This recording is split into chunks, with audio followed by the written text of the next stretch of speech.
तो fight against corona इस programme के माध्यम से या वर्कशॉप हम लोग कर रहे हैं।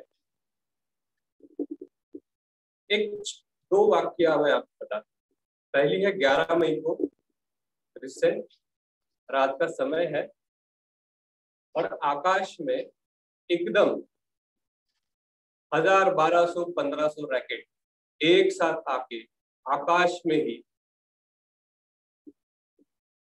जैसे अब थोड़ी देर में सारा शहर, सारा देश बर्बाद हो जाएगा, ऐसी घड़ी 11 मई की रात हो रही। लेकिन थोड़ी ही देर में क्या हुआ कि कोई दूसरी ओर से, हम तो सब सोए थे रात में, कोई दूसरी ओर से दूसरी रॉकेट्स छूटी और जो हवा में रॉकेट्स थी वो सारी की सारी हवा में ही नष्ट हो गई।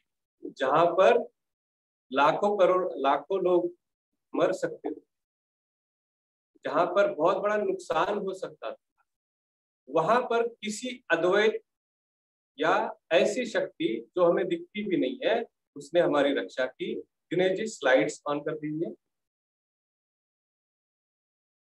तो ऐसी शक्ति जिसने बचा लिया। दूसरा, 2 अप्रैल की रात को 3 बजे करीब करीब फीवर आता है, हल्का सा फीवर होता है। 3-4 तारीख को कुछ भी नहीं होता है। 5 तारीख को फिर से हल्का सा फीवर आता है। टेस्ट चली गई 3 दिन के लिए, स्मेल चला गया 4 दिन के लिए, ठीक है। और इस बीच भी दिन भर काम चल रहा है, पता ही नहीं चला कि फीवर होता है, वीकनेस होता है, खांसी होती है, लंग्स खराब होते हैं, ऐसा पता ही नहीं चला। क्यों? ये दोनों का कारण है कि हमने हर अपने डर को क्या किया, परिवर्तित कर दिया। कैसे? अपना डिफेंस मजबूत करके। तो पहला वाक्य जो था, नेक्स्ट स्लाइड में हम देखते हैं, ये था इजराइल का। देखिए आसमान में कैसे फटाके फुलझड़ियां लग रही है सारी हवा में। तो कहते हैं कि हमास ने, पैलेस्टीन की जो हमास आतंकवादी संगठन है, उसने जब हजारों रॉकेट से एक साथ हमला कर दिया इसराइल के ऊपर, तो इसराइल का कोई सैनिक रॉकेट दागने नहीं गया था। वहां पर एक डिफेंस सिस्टम बनाकर रख दिया है इसराइल ने, जिसका नाम है आयरन डोम। उसने हवा में ही उन सारे हमलावर रॉकेटों को नष्ट कर दिया। दूसरी स्लाइड दिखाइए, ठीक है। तो इंसान में भी जैसा इजराइल ने आयरन डोम बनाया है, वैसे इंसानों में भी क्या है, इम्यून सिस्टम होता है। तो जो दूसरा वाकया था, जो फीवर आया और ये सारी चीजें हुई, रात रात में आया, दिन में काम करने लग गए, फिर रात में थोड़ी देर के लिए आया, फिर दिन में काम करने लग गए। ये दूसरा वाकया मेरे साथ हुआ था 2 अप्रैल के बाद में। ये 9 अप्रैल तक चला और मेरा कोरोना आकर चला भी गया, मुझे पता भी नहीं चला। मुझे सिर्फ लॉस ऑफ टेस्ट और लॉस ऑफ स्मेल से पता लगा कि मुझे कोरोना हुआ था। क्योंकि घर में सौभाग्यवती जी पूछ रही थी मुझे कि ये क्रीम का स्मेल क्यों नहीं आ रहा। मैंने बोला हाँ, साबुन का भी स्मेल नहीं आ रहा है मुझे 3 दिन से। शायद मुझे ऐसा लगे कि साबुन पुराना होने की वजह से ऐसा हो सकता है, ठीक है। लेकिन ना मुझे वीकनेस आया, ना खांसी हुई, ना लंग खराब हुई, ना कुछ हुए, कोरोना आया और चला गया। इसके पीछे का कारण ये है कि मैं हमेशा आयुर्वेद को फॉलो करता हूँ। आयुर्वेद में जो जो चीजें हमें बताई है, उसको पूरी तरह से, वो चाहे दिनचर्या हो, ऋतुचर्या हो, खाने पीने की आदत हो, सोने की आदत हो, व्यायाम की आदत हो, इसे हम फॉलो करते हैं। अब हम टॉपिक के ऊपर चलते हैं। टॉपिक है डर के आगे। हमने ये देखा है कि कोरोना में जितने लोग मरे हैं, हम मजाक में कहते भी हैं कि आधे तो डर से मरे हैं और आधे डॉक्टर के कारण मरे। कैसे? आधे डर के कारण मरे हैं और आधे डॉक्टर के कारण मर गए। डॉक्टर के बारे में एक कहावत है संस्कृत में, वैद्य राजो नमस्तुभ्यम यमराज सहोदरा। डॉक्टर साहब मैं आपका नमस्कार करता हूँ, आप यमराज के सहोदर है, अर्थात भाई है। और आपको नमस्कार इसलिए करता हूँ, क्यों? क्योंकि यमस्तु हरति प्राणान, यम क्या करता है, सिर्फ प्राण ही ले जाता है, ठीक है। वैद्यान प्राणान धनानि च, ये प्राण भी ले जाता है और साथ में धन भी ले जाता है, ठीक है। तो इस तरह, तो ऐसा नहीं है, बहुत अच्छे अच्छे डॉक्टर्स, डॉक्टर नरेश ज्योति, हम लोग सारे लोग लगे हुए हैं कोरोना को हराने में, लोगों की जान बचाने में। तो हमने तो ऐसी ऐसी स्थितियां देखी यहाँ पर कि ऑक्सीजन का लेवल 64 आ गया है बच्चे का। एक लड़का था मेरे पास में आया, 64 ऑक्सीजन है। मैंने बोला यहाँ हैंडल करना मुश्किल हो जाएगा मुझे। तो बोले नहीं, हमने आपका नाम बहुत सुना है, उन्होंने भेजा है दूसरे पेशेंट ने और कहा कि नहीं आप चले जाइए वहां पर, आप ठीक हो जाएंगे। मैंने बोला रिस्क है, बोले कुछ भी रिस्क रहे हम आप पे विश्वास करते, आप हमें ये कीजिए, ट्रीट कीजिए। और आपको आश्चर्य बताता हूँ, आज वो लड़का एकदम फिट है। और ये ऐसा एक 64 वाला केस, ये लड़का तो ठीक हो गया।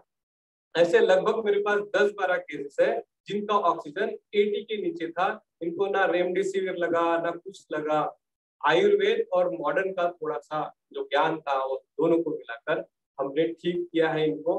और लगभग मैंने ये 1.5 महीने में 3 से 3.5 हजार केसेस कोरोना की देखी है और लगभग सभी को हमने मृत्यु भय से दूर रखा, मृत्यु से भय दूर रखा।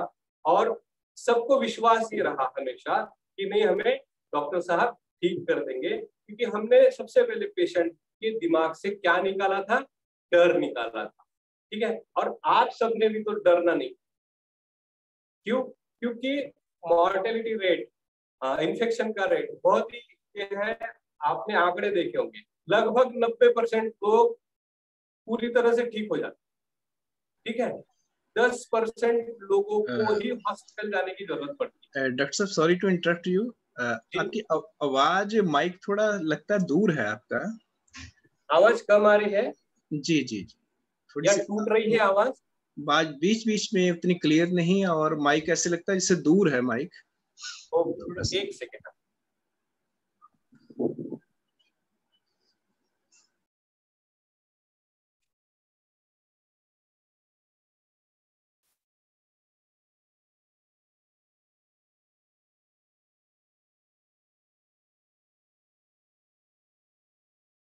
जी अभी ठीक है? जी चार्य जी, चलिए थैंक यू थैंक यू। तो हम ये बात कर रहे थे कि हमने तो डरना ही नहीं चाहिए। 90% लोगों को तो बहुत हल्का फुल्का होकर निकल जाता है, ठीक है। 10% लोगों को हॉस्पिटल में थोड़े से कॉम्प्लिकेशंस होते हैं और उसमें भी 1% ज्यादा ये होते हैं और उसमें भी बहुत थोड़ी डेथ होती है, ठीक है। यानी 1% के लगभग डेथ रेट है इसका, ठीक है। अब आप सोचिए हमारे पास ऐसे सद्गुरु हैं जिन्होंने हमें आयुर्वेद प्रज्ञा, होम्यो प्रज्ञा, स्वास्थ्य प्रज्ञा, मुद्रा चिकित्सा, इतने होलिस्टिक अप्रोचेस हमको सिखाए हैं और ऊपर से हर क्षण हमारे ऊपर नजर बनाए हुए हैं। तो क्या हमें डरना चाहिए? तो सबसे पहले इतने अभागे तो हम लोग नहीं हो सकते कि 1% में हम लोग आ जाए, है ना।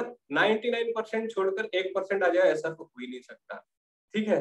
तो हम लोग 99% में भी नहीं है, हम 90% में भी नहीं है, हम उससे भी बाहर निकल सकते हैं। क्योंकि बहुत लोग, ओशोधारा में जितने लोग हैं वो लगभग सभी लोग कोविड से बहुत आराम से या आसानी से बचकर निकल गए, क्योंकि हमारे तारनहार, हमारे जो संरक्षक है, हमारी रक्षा करने वाले जो है हमारे गुरुदेव के आशीष है। तो ये क्या होता है, एक डर है हमारे अंदर। क्या क्या डर है कि ऐसा हुआ, वो मर गया, ये एडमिट है, उसका ऑक्सीजन इतना हो गया, उसको सिलेंडर नहीं मिल रहा, उसको ये नहीं मिल रहा। हम लोग व्हाट्सएप पे, फेसबुक पर पढ़ रहे हैं सारी चीजें, तो डर निकाल दीजिए सबसे पहले तो, ठीक है। नेक्स्ट स्लाइड में देखते हैं हम लोग कि ये सारी चीजें हमें क्या करती है, कंफ्यूजन क्रिएट करती है हमारे अंदर में, ठीक है।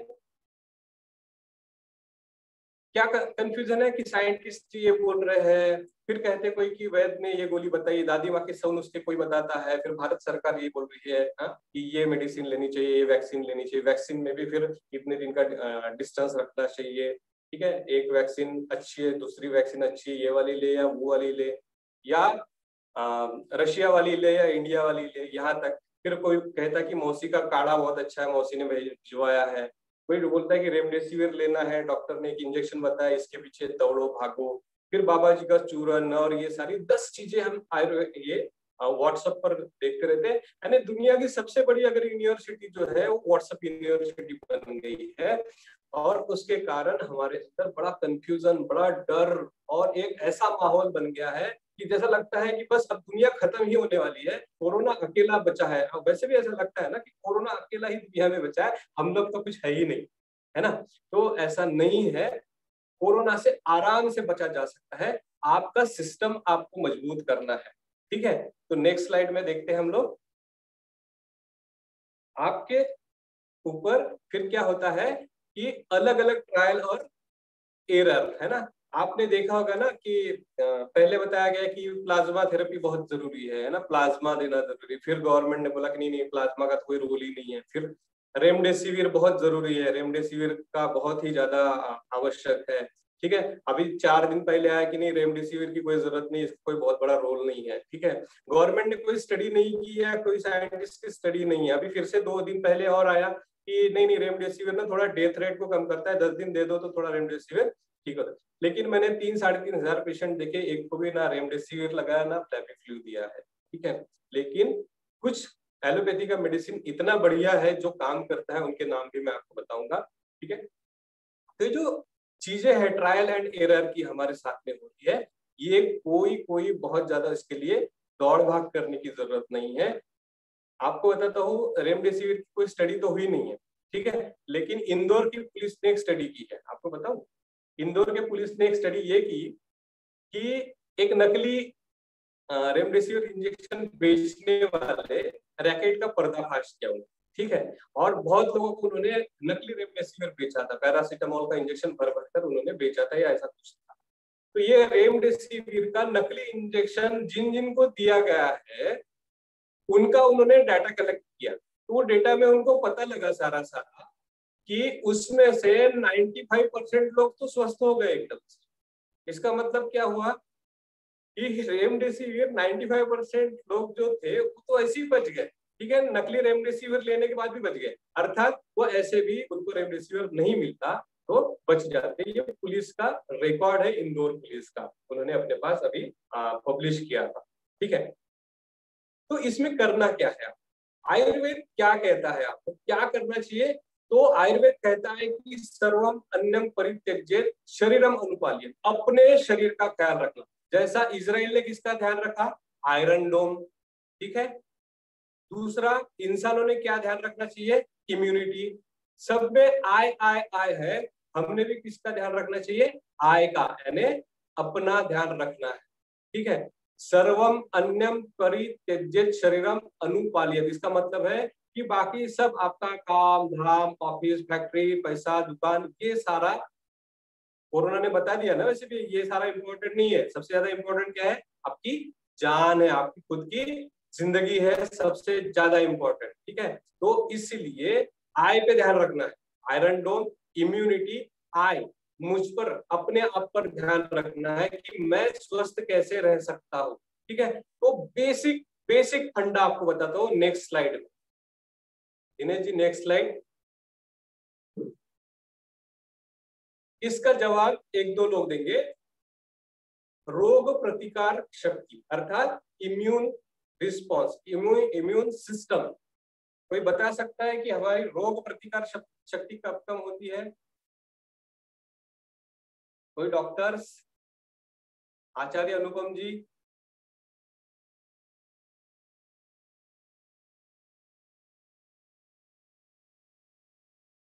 हाँ हाँ, अनम्यूट करके देखिए, शायद आपको अनम्यूट का ऑप्शन दिया है।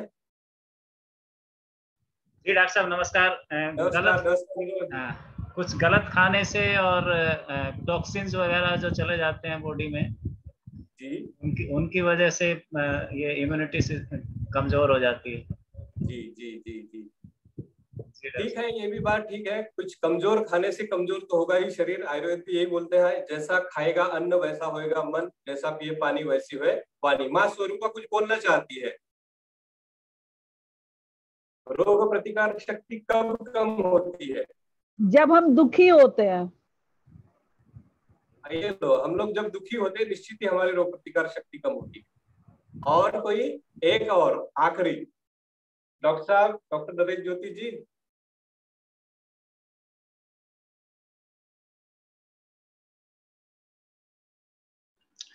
हाँ, प्रणाम चार्य जी। बहुत से कारण है जब इम्यूनिटी कम होती है।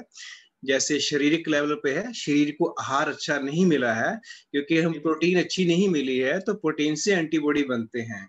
प्रोटीन अच्छा नहीं मिला है तो इम्यूनिटी कम हो जाती है, आहार है। दूसरा मानसिक स्तर है, जो मानसिक है, जब हम बहुत स्ट्रेस में होते हैं तो स्ट्रेस में भी इम्यूनिटी कम हो जाती है। और कोई भाव है या फिर आत्मा के लेवल पे है, जब भाव हमारे नेगेटिव होते हैं तो उससे भी इम्यूनिटी कम हो जाती है। फिर एनवायरनमेंट है, एनवायरनमेंट जैसे अलग अलग हमारा सीजन होते हैं, तो सीजन जब स्ट्रेसफुल होता है तो उससे भी कुछ सीजन होते हैं जब इम्यूनिटी कम हो जाती है। तो बहुआयामी एस्पेक्ट है जिससे इम्यूनिटी कम। बस यही आंसर की मुझे उम्मीद थी कि सीजन, आयुर्वेद कहता है कि इसके अनुसार हमारी इम्यूनिटी कम होती है। रोगानाम शारदी माता पिता च कुसुमाकर, कुसुमाकर अर्थात वसंत है ना, जिसमें वसंत ऋतु आती है ना, वसंत ऋतु में फूल बहुत होते हैं तो उसे कुसुमाकर कहते हैं। ठीक है, रोगा नाम शारदी माता, शरद ऋतु जो होती है रोगों की माँ है। ठीक है, और पिता कौन है? कुसुमाकर। तो नेचुरली ये सारे जो कारण है इससे भी ज्यादा महत्वपूर्ण होता है सीजन में नेचुरली हमारी इम्यूनिटी कम होती है। तो डेज आप हमेशा ध्यान रखिए कि इस टाइम हमको प्रिकॉशन लेना है या इससे पहले हमने अपना आयरन डोम या अपनी इम्यूनिटी मजबूत करनी है। नेक्स्ट स्लाइड में उनके टाइमिंग मैंने आपको दे दी है, इसको हमेशा याद रखेंगे कि इससे पहले आप अपनी मजबूती के लिए पूरा ध्यान रखना। होली से लेकर हनुमान जयंती तक, ठीक है, रामनवमी होती है और हनुमान जयंती होती है, तो ये जो पूर्णिमा होती है हनुमान जयंती की, तो उस वक्त तक अर्थात चैत्र के नवरात्रि समाप्ति तक आपने अपने इम्यून सिस्टम वीक होता है इस वक्त में, इस पर ध्यान देना। ये सीजनल है बिल्कुल। इस वक्त रोगानाम शारदी माता, ये सॉरी पिताचा कुसुमाकर, यानी ये जो वसंत ऋतु का एंड होता है, वसंत ऋतु और चैत्र की जो शुरुआत होती है यहाँ पर, तो ऐसे इसमें आपने प्रिकॉशन लेने हैं। दूसरा, गुरु पूर्णिमा अर्थात आषाढ़ की पूर्णिमा से लेकर शरद पूर्णिमा तक, ठीक है, ये जो पीरियड होता है जिसमें हमारे यहाँ पर पर्यूषण पर्व चलते हैं, वर्षावास चलता है, सावन के उपवास चलते हैं, तो ये सारी जो हमारी प्राचीन परंपरा है, इसमें हमारा इम्यून रिस्पांस या होस्ट रिस्पांस कमजोर हो जाता है, नेचुरली कम होता है। इस वक्त आपने अपना डिफेंस सिस्टम कितना मजबूत रहे इसके लिए काम करना है, और इसके लिए आयुर्वेद में पूरी पूरी ऋतुचर्या बताई गई है। ऋतुचर्या हम यहाँ पर नहीं ले सकते, लेकिन हम लोग सिर्फ इतना बता सकते हैं कि वसंत ऋतु में और आषाढ़ से लेकर सावन, ये जो महीने हैं 2-3 शरद पूर्णिमा तक के, इसमें आपको बहुत ज्यादा प्रिकॉशन लेना है। और कभी भी देखना कि कोरोना इसी काल में बढ़ेगा। ठीक है, होली से लेकर हनुमान जयंती तक और गुरु पूर्णिमा से लेकर कोजागिरी पूर्णिमा तक। ठीक है, तो नेक्स्ट इसमें चलते हैं। इसलिए हमने क्या करना है कि अपने बल को जुटा कर रखना है, अपने बल को जुटा कर रखना है, अपने अंदर की शक्ति को जगा कर रखना है। Next slide. तो कहते हैं हमारे गुरुदेव कि सबसे ज्यादा जरूरी है हमारे पास शारीरिक बल अच्छा हो। ठीक है, विभिन्न प्रकार के बल पर बात करते बाबा कहते हैं कि विभिन्न प्रकारों में शारीरिक बल सबसे पहला है। ठीक है, तो शरीर को सबसे पहले हमने मजबूत रखना चाहिए, फिर धन बल से हम लोग मजबूत रहे, संख्या बल होती है, शस्त्र बल होता है, नैतिक बल होता है, बुद्धि बल होती है, विद्या बल होती है, वाणी बल होता है, देव बल अर्थात देवों से अपनी शक्ति कैसे ले, इसके लिए जो बल होता है वो देव बल भी होता है। और नेक्स्ट स्लाइड में हम देखते हैं बाबा जिस चीज को सबसे ज्यादा, सदगुरुदेव हमारे जो सबसे ज्यादा महत्व देते हैं वो है बल में बल, आत्मबल। हमारे आत्मबल अगर अच्छा है तो निश्चित ही हमें कोई भी रोग आदि व्याधि नहीं हो सकती। तो हम लोग क्या करते थे, लगभग रोज 150-200 पेशेंट देख रहे हैं। ठीक है, इन 150-200 पेशेंट में कोरोना के 3000 पेशेंट्स में कुछ नए हैं, कुछ पुराने हैं, कुछ नए हैं, कुछ पुराने हैं। तो ओपीडी तो हम अलग अलग नहीं कर सकते कि हाँ 2 से 3 ये लोग आओ, 6 बजे से फिर ये लोग आओ, ऐसे ओपीडी हम लोग नहीं कर सके। हम ग्रामीण अंचल में रहते हैं। ठीक है, तो ग्रामीण अंचल में ऐसा काम नहीं किया जा सकता है। जो भी आया चलो उसको देखो, फिर स्प्रे करो, सारी चीजें उनको बाहर निकालो। 2-3 टेबल्स लगे हुए, सबको ओपीडी लेवल पर मैनेज कर रहे हैं, बेड्स लगे उनको मैनेज कर रहे हैं, ठीक है। तो क्या करना है, हमने सबसे पहले बाबा से जो चीजें सीखी थी, एक होलिस्टिक हमारा सुरक्षा कैसे बनाना, तो सूखी दरबार में बाबा ने हमें कहा था कि कैसे अपना कवच बना देना, ठीक है। तो पूरे औरा को, सारी अपने शरीर के इर्द गिर्द पूरा कवच बनाकर सुबह ही प्रार्थना कर हम लोग चले जाते थे। पूरे हॉस्पिटल को कवच कैसे बनाना, अपने घर को कवच कैसे करना, ताकि पूरी तरह से प्रोटेक्टेड रहे, सदगुरु देव के आशीष से प्रोटेक्ट रहे, परमात्मा की ऊर्जा से प्रोटेक्ट रहे। इसलिए इस तरह से एक होलिस्टिक अप्रोच जो हमें आयुर्वेद में सिखाया गया है कि मंगलाचरण करना है। कभी भी हम लोग ऑपरेशन करेंगे तो उसके पहले हमें बताया जाता है कि मंगलाचरण करो, देवों को कॉल करो, देवबल को कॉल करो, ठीक है। तो परम गुरु से लेकर सदगुरु तक हमें ये सिखाते कि दैवी शक्तियों से अपनी मदद, सहायता कैसे ले, वो सहायता हमने ली। तो हमने पूरा टेक्निक जो था वो सूफी दरबार का, हनुमत दरबार का, हनुमत रेखी का टेक्निक अपने ऊपर यूज किया, और हमारा ही इस कारण हमारा तो बचाव हुआ ही हुआ। कितने मृत्यु के करीब करीब खड़े, जिनका सीआरपी लेवल 120, 110, 111 ऐसा बढ़ा हुआ, कई पेशेंट हमारे पास थे जिनका ऑक्सीजन लेवल 64 से लेकर 80 के बीच में रहता था। उन सारे लोगों की रक्षा करने का काम, ये जो बल था, ये जो देव बल था, इसके कारण उसकी रक्षा हुई है। उसके बाद में हमें जो हनुमत रेखी का ये था प्रयोग, बाबा ने सिखाया था कि कैसे लोगों को हेल्प करना है, तो वो भी हमने किया। पूरा समय हमारे यहाँ पर महामृत्युंजय मंत्र साइटेशन चलता था, मोबाइल पर लगा हुआ रहता था।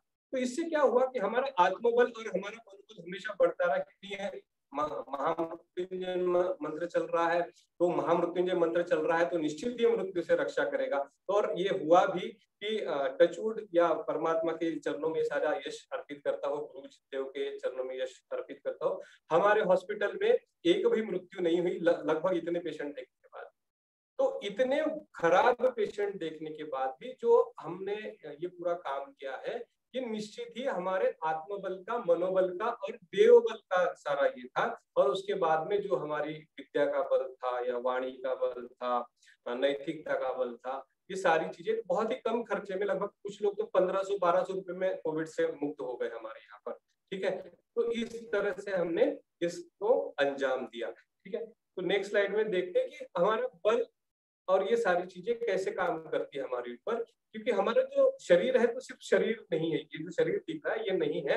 आयुर्वेद कहता है कि सत्वम आत्मा जो है, सत्वम आत्मा शरीरम च त्रयमेतत् त्रिदंडवत्, यानी ये एक दंडे में तीनों लोग समाये है, ऐसा समझ लीजिए कि इसमें शरीर भी है, सत्व अर्थात मन भी है, और आत्मा भी है इसमें, ठीक है। तो ये तीनों होने के कारण इकट्ठा रहते हैं। लेकिन एक और आगे कहते हैं कि शरीरम च अनुविधीयते सत्वम, सत्वम च शरीरम, अर्थात शरीर जो है मन को फॉलो करता है, और मन जो है अपने शरीर को फॉलो करता है। तो एक दूसरे को फॉलो करते हुए ये साइकोसोमेटिक डिसऑर्डर तैयार करते हैं। होता क्या है, हमने पढ़ रहे हैं यहाँ पर पढ़ते पढ़ते ध्यान में आया कि यार कोरोना में खांसी, गले में खराश होती है, तो ऐसा शुरू हो जाता है, हमें खराश आनी शुरू हो जाती है।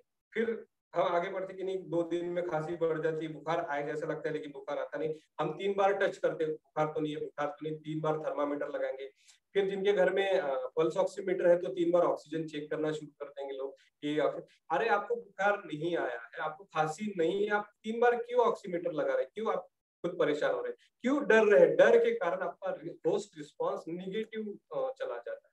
तो आपको डरना नहीं है, आपको मजबूत रहना है, ठीक है। और मजबूती के लिए कुछ चीजें मैं आपको बताऊंगा मेडिसिन के रूप में। तो सबसे पहले तो आपको आपकी आत्मबल को मजबूत करना है, मन को मजबूत करना है, ठीक है, और शरीर को मजबूत करना है, ठीक।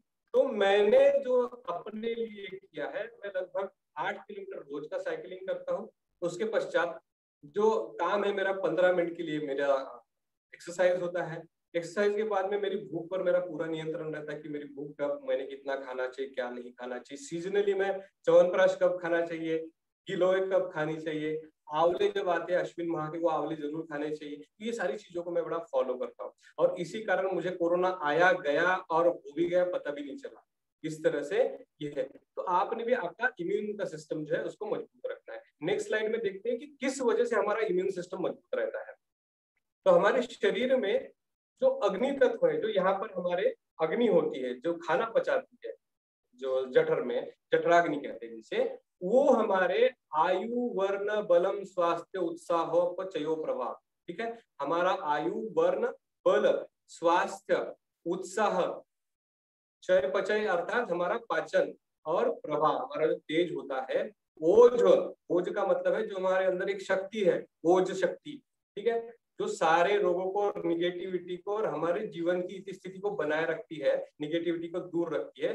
तेजो, ठीक है, हमारा जो तेज है शरीर का, वाणी का सारा तेज जो है वो अग्नि के कारण होता है, वो प्राण कहा गया है, ठीक है। और देह जो है, देह की अग्नि जो है, हमारी जो जठराग्नि है, यही हमारे शरीर की स्थिति, क्योंकि कहते हैं कि शांति अग्नि म्रियते, ऐसा एक श्लोक है इसी श्लोक के आगे, कि जब ये अग्नि ठंडी हो जाती है तो हम मर जाते हैं, और चिरं जीवंत अनामया, अगर वो सही है, ठीक है, अग्नि अगर सही है तो हम अनामय अर्थात बिना रोग के कई वर्षों तक जीवित रहते हैं। तो सबसे पहले अपनी भूख, अपना पेट, आप सही समय पर खाना खा रहे हैं नहीं खा रहे हैं, इसका आपने ध्यान रखना है, ठीक है। तो सबसे पहले अपनी भूख पर बहुत अच्छा कंट्रोल, और उसके लिए जो क्या अच्छा है क्या बुरा है इस पर ध्यान रखना है। नेक्स्ट लिखा है कि सम्यक आहार, निद्रा और व्यायाम। आयुर्वेद में बहुत बहुत बहुत इंपॉर्टेंट बताया गया कि आपका आहार जो हो वो सम्यक होना चाहिए, फूड। तो ये बीमारी नहीं होने के लिए, डिफेंस सिस्टम मजबूत करने के लिए आपने क्या करना है, आपका फूड का सिस्टम पूरा पूरा नियंत्रित रखना चाहिए, ठीक है, जो हमारी स्वास्थ्य प्रक्रिया में आपको पूरी तरह से आप दिया जाता है। फिर आयुर्वेद प्रक्रिया में भी आपको पूरा फूड का सिस्टम समझाया जाता है, कब खाए, कैसे खाए, ये सारी चीजें। तो जब भूख लगे तभी भोजन करना है, जब भूख लगे तभी भोजन करना है, और जब प्यास लगे तभी पानी पीना है। ये सामान्य नियम ध्यान में रखना है। ऐसा नहीं कि आपको प्यास नहीं भी लगी है और फिर किसी ने कहा 5 लीटर पानी पीना है तो आप पी रहे हैं, ऐसा नहीं करना है। जब प्यास लगे तभी पानी पीना। एक प्यास लगने का सिंपल ये है कि आपको ओठ, जीवा, कंठ और तालु, इनमें 4 में से जो भी सूखना शुरू हो जाए तो समझना आपको प्यास लग रही है। तो ये आपका बॉडी सिग्नल्स है। तो जब भी सिग्नल्स मिलते तभी आपने ये करना है। हम ऐसा करते हैं क्या, बार बार यूरिन को जा रहे हैं, या किसी ने बोल दिया कि दिन भर में 2 लीटर यूरिन निकलना चाहिए हमारे, ठीक है, तो हम बार बार यूरिन करने जाते हैं क्या? नहीं, जब लगती है तभी जाते हैं, ठीक है ना, जब प्रेशर आता है तभी लैट्रिन जाते हैं हम लोग। तो ऐसे ही प्यास और भूख के साथ में करना है, तो आपका बिल्कुल पेट ठीक रहेगा, ठीक है। दूसरा, निद्रा के ऊपर 6 से 7 घंटे की नींद एक एडल्ट व्यक्ति को ये पूरी है, प्रौढ़ व्यक्ति को ये पूरी तरह से ये होती है। तो निद्रा 6 से 7 घंटे की होनी ही चाहिए।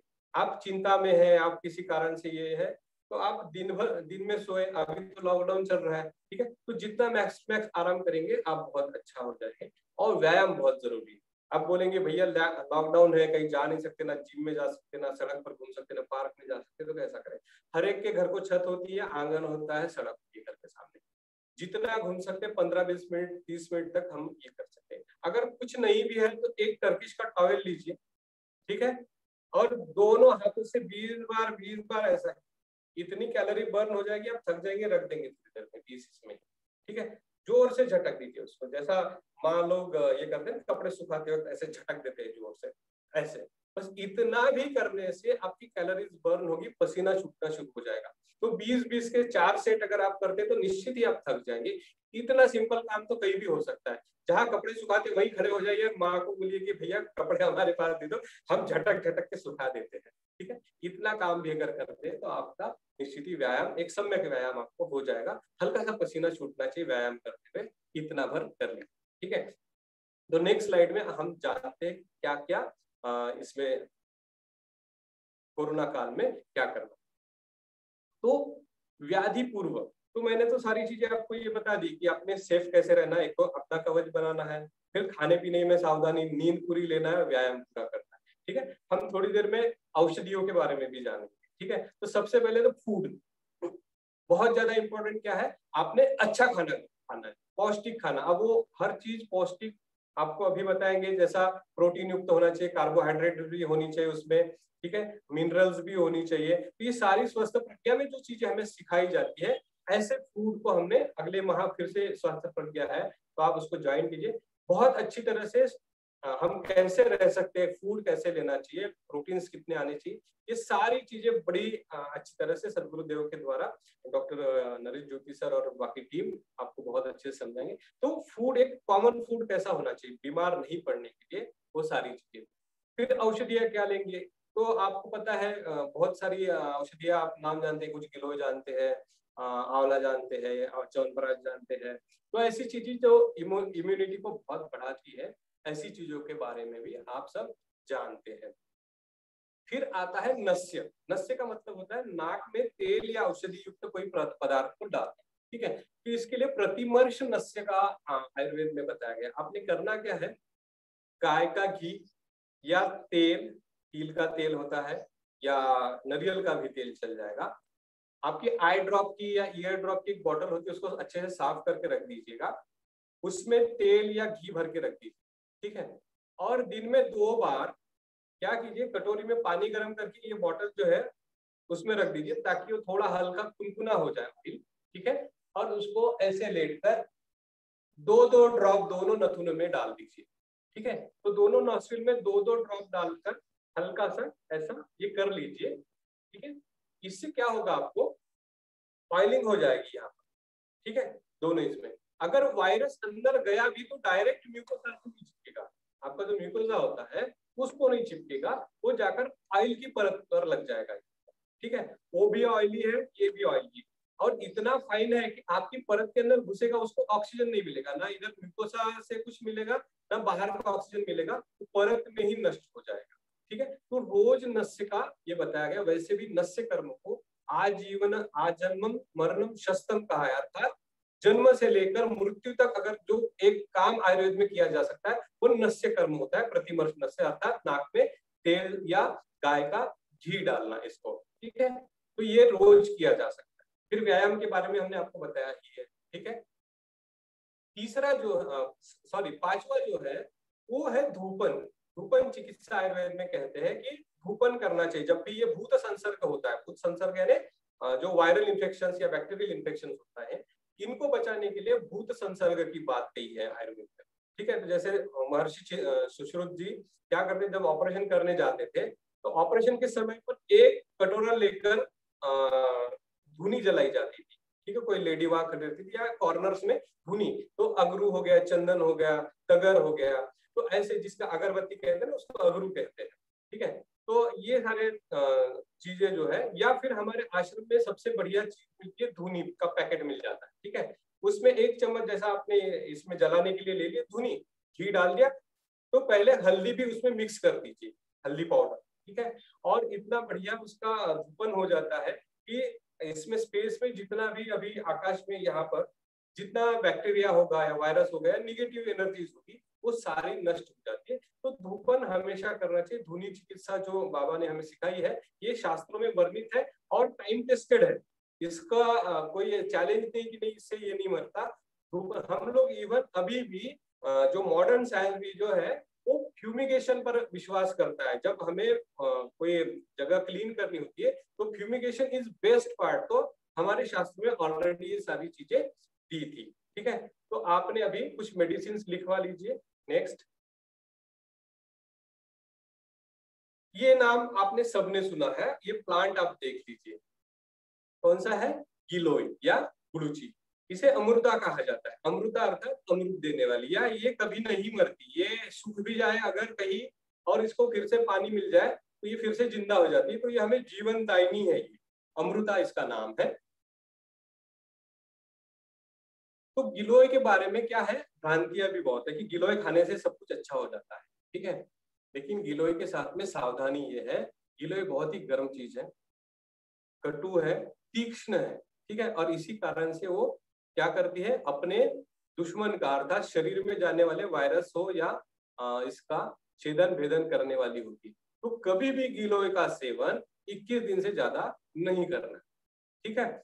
21 दिन तक आपने गिलोय के पत्ती खाई, उसका जूस बनाकर खाया, गिलोय के कांड जो होते डंठल होते उसका काढ़ा बनाकर पी लिया, गिलोय की डंठलों का पाउडर बनाकर रख दिया, उसका पाउडर का सेवन कर लिया आपने, ठीक है। ये किसी भी माध्यम से, या गिलोय घनवटी नाम से टैबलेट बनी मिलती है, गिलोय घरवटी नाम की टैबलेट मिलती है, इसका सेवन भी अगर आप करते हैं तो 21 दिन करना है, उसके साथ में दूध का भी सेवन करना है, ठीक है, ताकि आपका इम्यून सिस्टम मजबूत हो जाए, ठीक।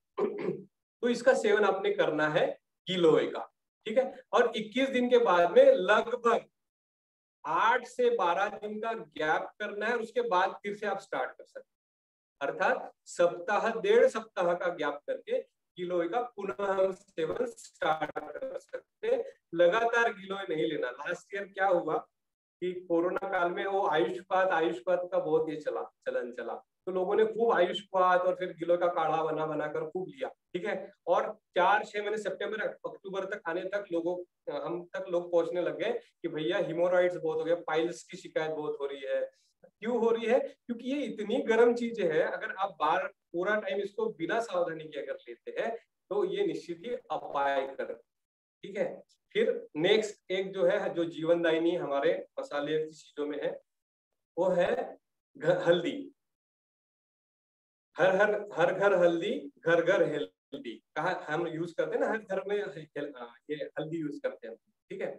तो हल्दी वाला दूध जो होता है, ये हमारी परंपरा से हमें सिखाया गया है कि इसको खाओ तो आपको ठीक, आपको कर देता है ठीक।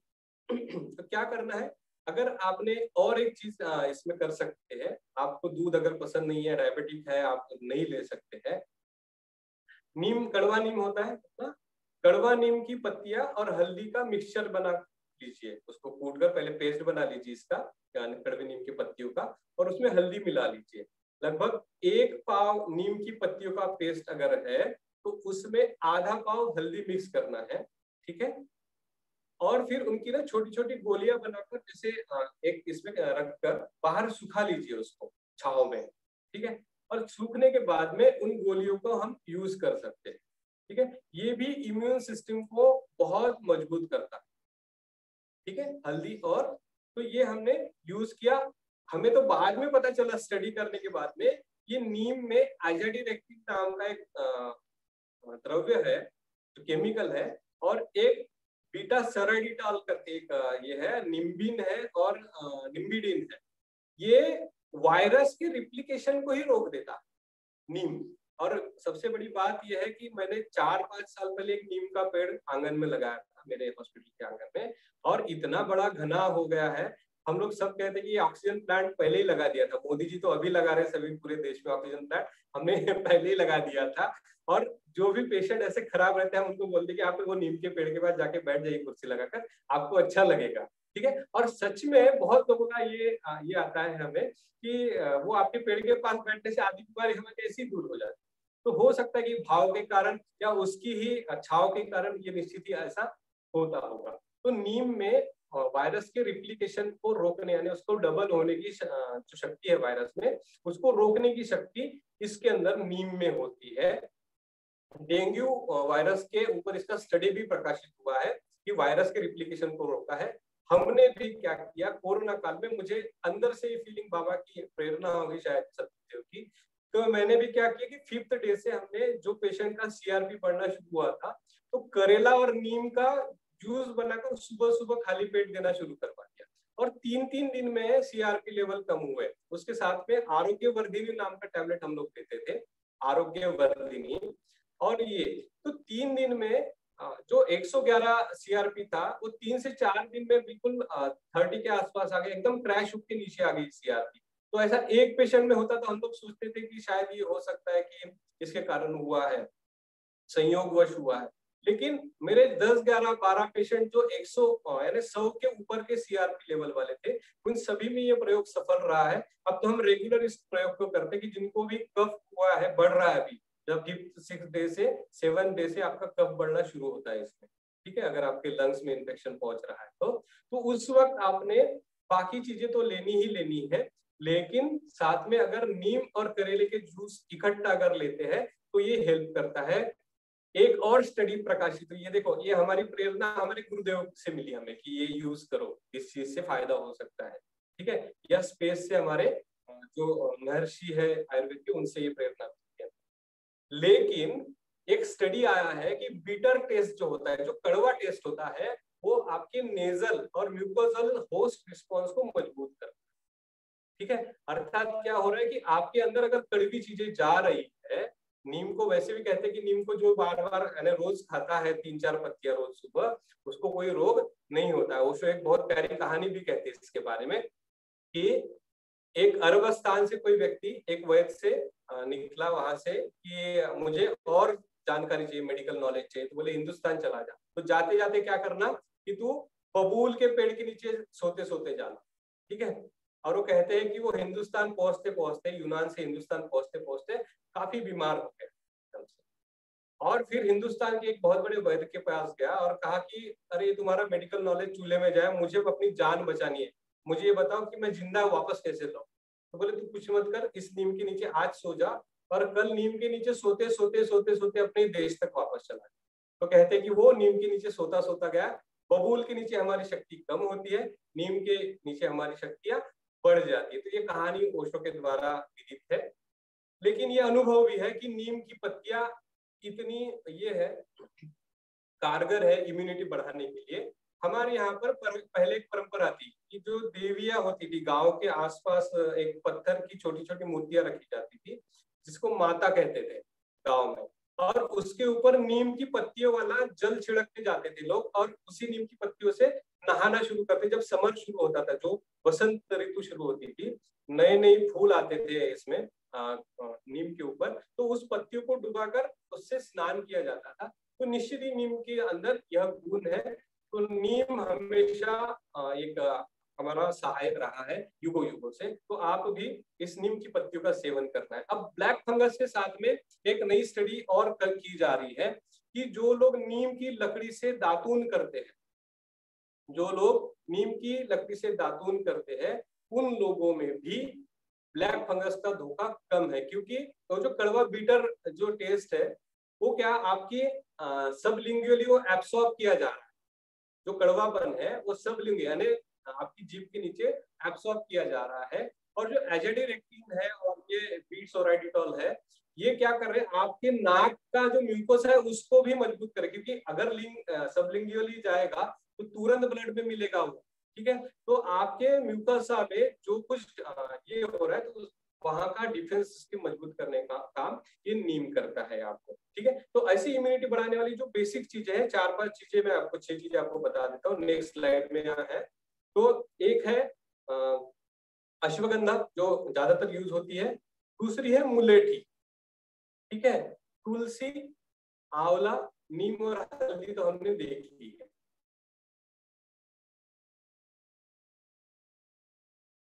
तो अश्वगंधा ये पावरफुल है, पावर देने वाला है, इस पर हम लोग बात करेंगे। और मुलेठी, मुलेठी रोज खाई जाने वाली है, बच्चों को भी बहुत पसंद आती है, मीठी लकड़ी जिसे कहते हैं हम लोग, ठीक है, ज्येष्ठमत नाम है इसका, तो इसको खाना है।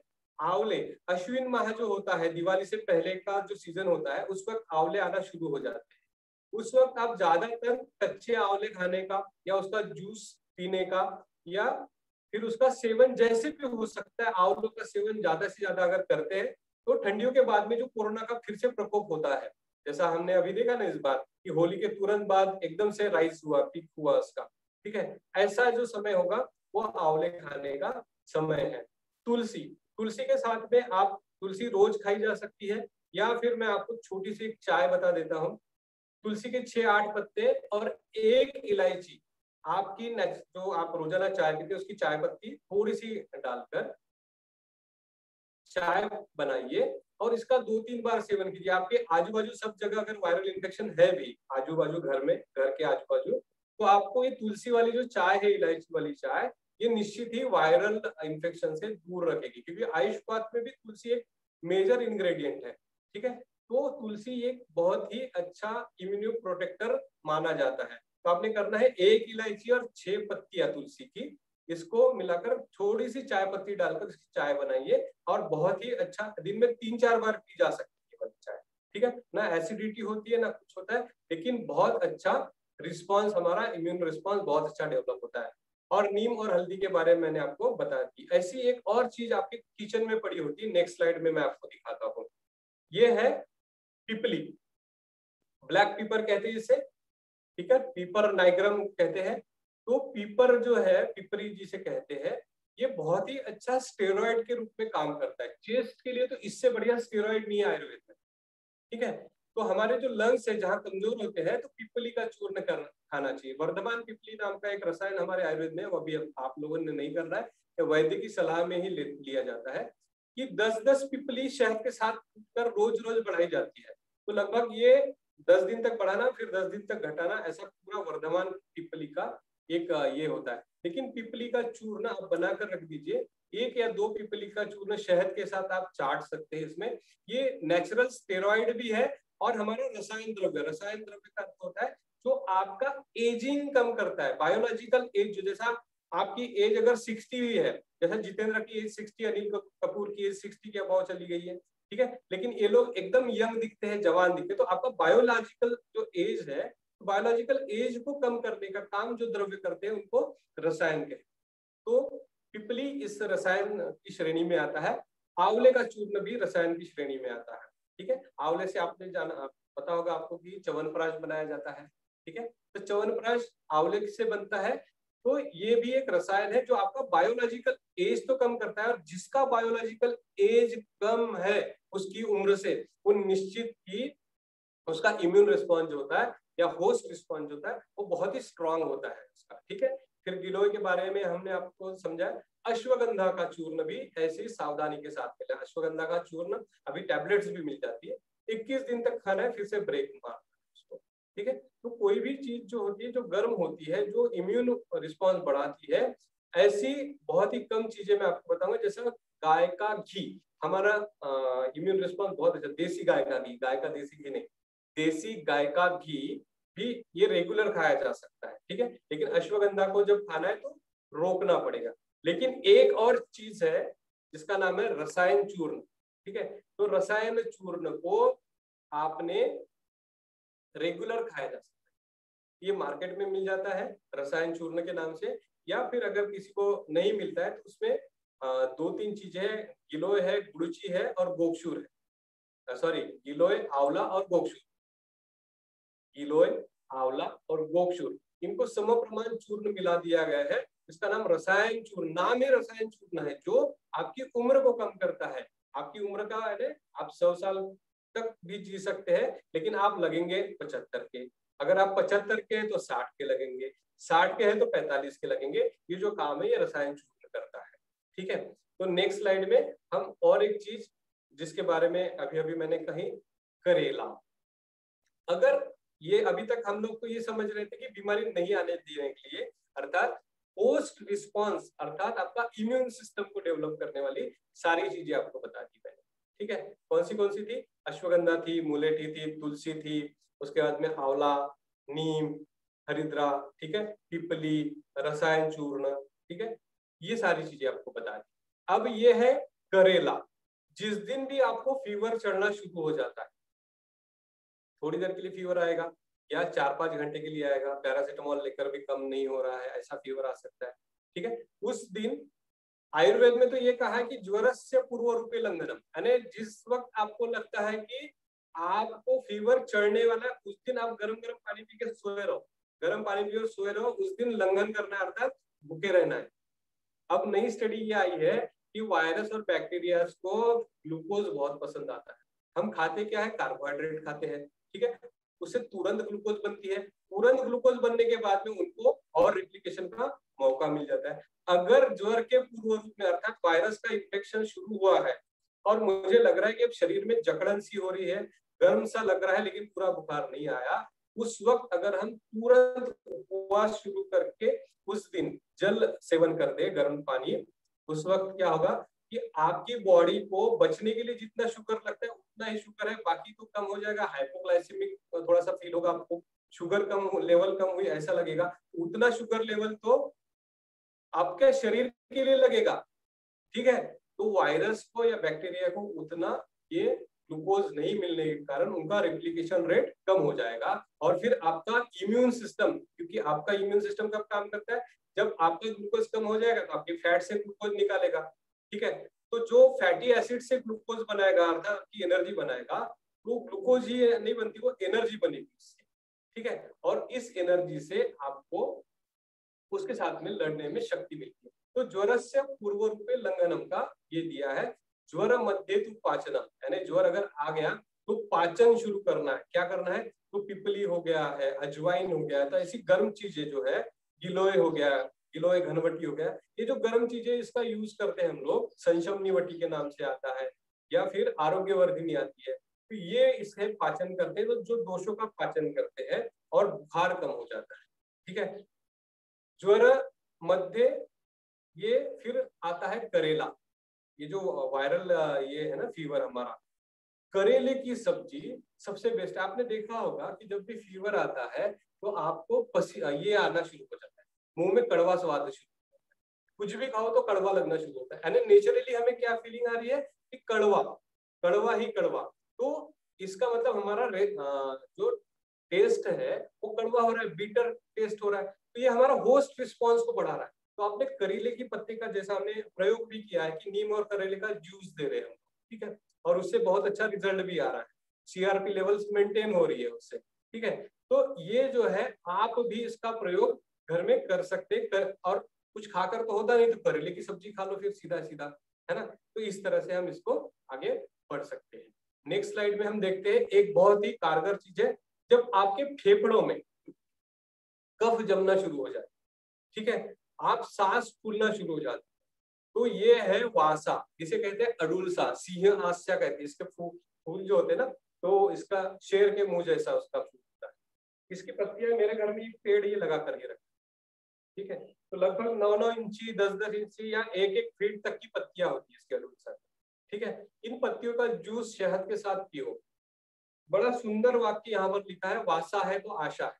ठीक है, वासाया विद्यमानस्य आशाय जीवितस्य च, अर्थात अगर देश में वासा है अर्थात अडुलसा है, इसका नाम अधातोड़ा, जस्टिसिया अधातोड़ा नाम से इसका है। ठीक है, जस्टिसिया नाम से आप होम्योपैथिक मेडिसिन भी आती है, वो इसी से बनती है। तो ये जो वासा है तो आशा है, ये क्यों कहा गया है?